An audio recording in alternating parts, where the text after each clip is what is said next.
Okay, welcome to the Ready, Set, Gemini podcast. This is the news edition. My name is Dan Mora. I'm your host, and across from me is my co-host. Frank Smithson over here. Right on. How's it going, Frank? It's going good. Good weekend. A lot of cheer. Did some hunting. Good times. How about you? I was nursing a back issue. Oh, that doesn't sound like fun. So watched some really lame, scary movies. Nice. Which ones? Really lame. It Follows. You seen that? Mm-mm. Mm-mm. Is it like It the Clown? No. Okay. No. There's it was creepy. Okay. But, yeah. I'm a little disappointed. Yeah. It was recommended. There was like several recommendations for it. I'm like, okay. Most horror movies, I'm like, there's good ones out there, but No. and then sometimes I like the really stupid slashers, like Sharknado type stuff. All of the Tremors movies, like the first one was awesome, but everyone after that just progressively got worse. But it doesn't matter; you just can't look away. So I got to put that on my list. Tremors. Yeah. Well, happy Halloween. Yeah, happy Halloween. Yeah. I like your costume. You know, I had a cool costume. I was an evil magic 8-ball. I got a little shirt and I painted an 8-ball on it myself, and then I wore a silly mask with a cowboy hat. But some kid next door borrowed my mask, possibly indefinitely. So I didn't have something to come today. Borrowed is a loose term. Yeah. Yeah, I'm Kip from Napoleon Dynamite. Yes, beautiful. And your wife, what was the girl's name? Deb. Yeah, selling the bracelets. Yeah. We'll definitely get a picture of you two up. It was fantastic. Yeah, you got to go all in. If you're going to go for a costume, you kind of got to go all in. So I guess the question is after Halloween, is that mustache sticking around, or are we going to go back to a beard? No, mustache it was temporary for this season. It was seasonal. I felt the need, not just from a costume perspective, but it just was, a seasonal thing. I needed to change things up. That's a good thing. Yeah. But I absolutely do not like shaving, so yeah, it's not. Yeah, I'm done. Yeah, this was the last clean shaven for years, probably. Maybe next fall. Oh, it's going to be an I'll do annual something thing? cool. All right. Yeah. You need to do the handlebar one next. I don't know.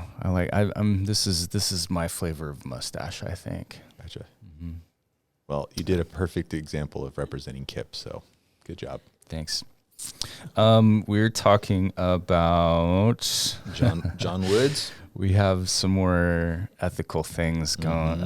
Sentencing. So John Woods was sentenced to 4 years in prison. And $700,000 fine for restitution. Yeah. Mm-hmm. Goodness. Yeah. Well, make good decisions. Well, yeah. I mean, what's the adage? Crime doesn't pay, kids. Yeah. Crime does not pay, kids. Yeah. What is he? The fraud was. I mean, I forget how many millions of dollars the fraud was. Insurance fraud. I don't have the specifics with me. In the millions for sure. Yeah. So you had a couple really good questions following up from this. What about other areas in California? Because what we know about what's happening in fraud and targeting fraud in California is the Orange County has kind of been leading the way. And they have some kind of fund or something set aside for that? Yeah, so they've figured out how to get the funds from the department of, I think it's the DIR, Department of Industrial Relations, has a fund that prosecutors can use to investigate and prosecute. Is this like secret sauce? Like no. What? Mm-mm. So why aren't all the other counties throughout the state following suit? I think some are doing a little bit of this work, but I believe and I have some knowledge that there's some investigators that were looking to make a big splash. They're looking to figure this out and make a big splash, put a big red circle around this situation, so that everywhere in the state people were hesitant to be frauding workers' compensation. So is this going to be making any impact? You think people are going to look at this and think about the way they're conducting business different? If you're afraid of the law, I think it should and would.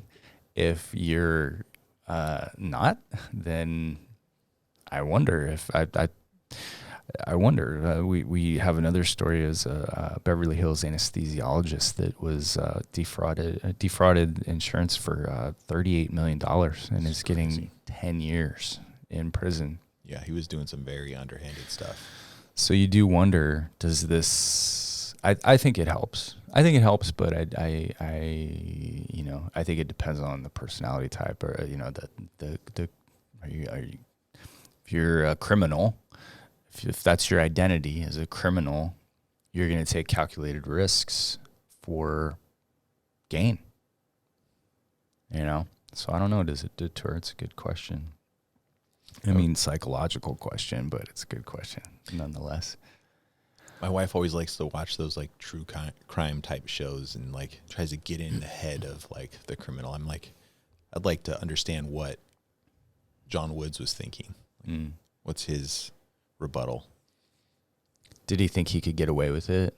Did he think he wasn't doing something that bad? Do criminals always think they can get away with it? Is that kind of like a... They have to. Or, I mean, do they want to? To some degree. Maybe they get a kick out of like getting away with it type of thing. Yeah, there's some sort of psychology there that they feel like they are going to get away with it, can get away with it. Sure. Interesting. Oops. You asked the question, what areas are being overlooked? Yeah, I have no idea. I know there's a lot of interesting stuff going on with copy service vendors. Yeah, and that would probably be considered small potatoes in comparison. Yeah. There's a lot of, I think, that we are all aware of. Well, sorry, John Woods, this was part of the USA photocopy thing? And yeah. Edgar, right? Yeah. Mm-hmm. So what happened with him? What liability did he get? I read the article, and he was what do they call that? Charges were dropped on him. Carlos Arguello is in prison. So the other guy, Edgar and Carlos were partners in a couple of different entities, and the other guy, he's the one that got it. Carlos, he's in prison. Okay. And Edgar, I'm not sure. So he went to prison a lot faster than it took for John Woods to go. Yeah, probably because he's not an attorney. An attorney's they have to defend their reputation, and they need to put up a good fight per se. I mean, I'm guessing. I wonder what that experience is like for the injured worker that was being represented, and then they just transfer a case to another attorney and take it on. It's not a big deal. And I don't know. Time, that's probably the worst thing for an injured worker that gets sucked up into these types of things. And maybe they're, we don't know, but maybe some of these injuries are trumped up or what have you. Maybe they were a nuisance. They consider these a nuisance claims. Maybe they were just paid out, and the injured worker's happy just to get paid out. I don't know. It's a good question. So here's a question for you. So how will this result impact adjusters and them seeing kind of like the applicant side of things? Yeah, I have there's an attitude for sure on the adjuster side that we're all crooks. And they're like, we knew it. Yeah, they're not surprised, I think. Sometimes I've seen in the past where they will take these types of things and they'll get a little tougher. We as a company have prided ourselves on being above board and having solid ethics, being on the right side of the gray area of the law. But before we had that reputation, before we established ourselves, when things like this would come down, like for example, the USA photocopy thing was long time ago when these things started to come up, and I there was responses by the insurance industry. Bill review is one example that the insurance companies started to lean very heavily on. Unfortunately, I think that's another topic of discussion. But the bill review companies, I think that they just capitalized on that fear The insurance companies paid more for. It just increases the cost, puts more bureaucracy around everything, and then everybody finds loopholes in that, and then they have to create more law, and it's just like. I think there's an attitude. I think you have one of two attitudes if you're an adjuster. You know, like the bad apple attitude, which is not everybody's a crook. And there's some bad apples that make it bad for everybody else. And the other one is they're all crooks. And I have an interesting story. We had been soliciting a state compensation insurance fund and got onto their panel. And we were doing a meet and greet with one of their offices. And it was interesting how they do that. They like do a cattle call or ring a bell, and all the adjusters, they line up to go through a vendor snake line to talk to the vendors and or get their swag, whatever they want. They're kind of expecting. And I'm trying to understand what the dynamic, why they would choose to buy from us or why they would choose not to. We're on the panel. Why would they choose to buy us or not? Buy from us or not? And I, most of it's pretty benign. And then this one guy is coming through the line, and he's got the mad dog face going on. He's mad. So I'm like, okay, this should be interesting. And I say, hey, how's it going? You know, I just broached, small talk. And he immediately just like goes into attack mode, and he's like, you're crooks. You guys are crooks. The injured workers are crooks. The attorneys that represent them are crooks. And I was taken back. I said, excuse me? And he just kind of kept going on. And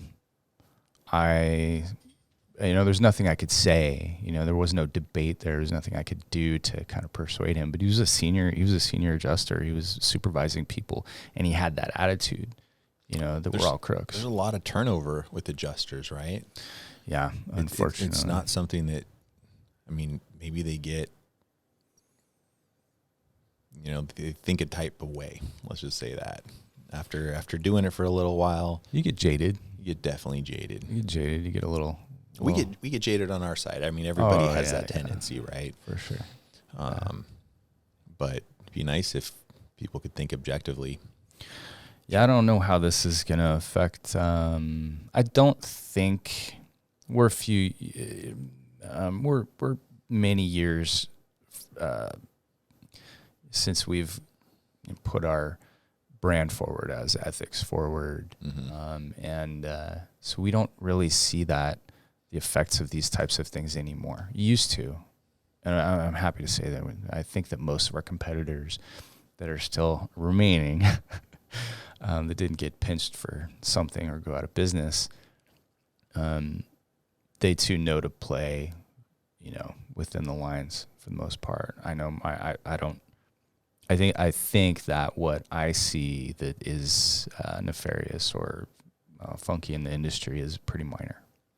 Yeah, they're not messing with the referrals. Yeah, that's the big. At least I would hope not. We don't see that as a specific. They're doing more things like, giving away free stuff. Yeah, like big free stuff. Sure.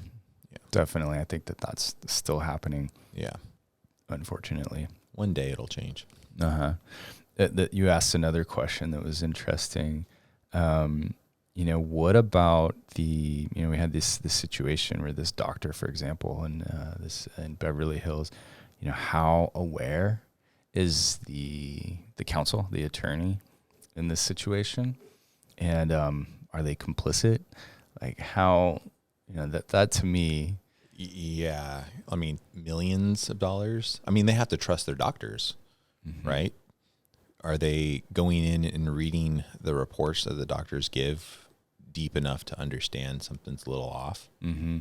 Yeah. Or are the doctors just acting like, this guy gets me money all the time. This guy's great. You should send work over here. Does he really know what's going on?